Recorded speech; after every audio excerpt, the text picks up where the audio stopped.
We are now being joined by John Erath, who is Senior Policy Director for the Center for Arms Control and Non-Proliferation in Washington and a former member of U.S. delegation to NATO. John, welcome back to WION and great to speak to you.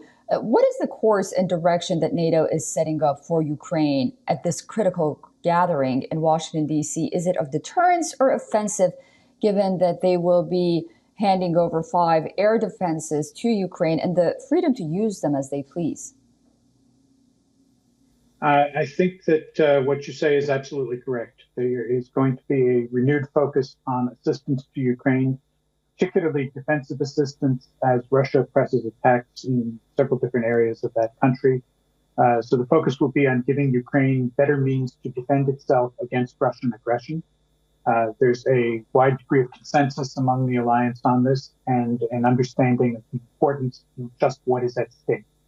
What we risk here is, should Russia be successful in its war of aggression, that we validate the use of violent force as a tool to international statecraft, and also nuclear blackmail as an instrument of diplomacy. Those are 2 outcomes that all NATO allies can agree should be avoided.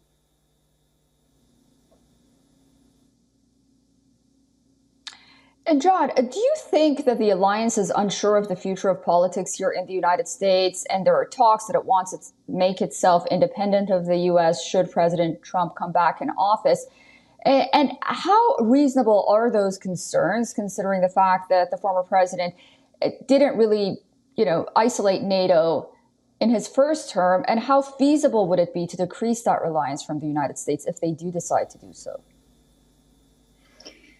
This has been, in one way or another, a subject of discussion at NATO almost since the beginning, the degree to which European nations rely on the U.S. for defense. And there are many voices in Europe that say that Europe should be more self-reliant.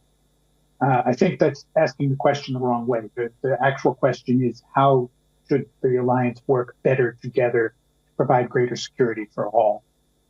With regard to the U.S. election, there are 2 things that are very important to remember. The first is that it is an election in a democratic country.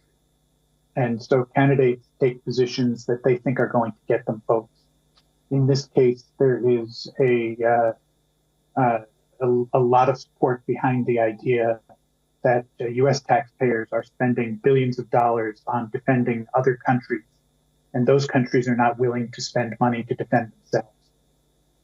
That's perhaps a slight misinterpretation of the situation, but it's one that has resonance among a lot of voters in the U.S. The other point to remember is that it is the European countries that have failed to meet agreed upon NATO targets that give U.S. candidates this issue to run on and the opportunity to raise these concerns. So if the European governments were to spend the agreed upon portion of their GDP on defense, then this would not be an issue.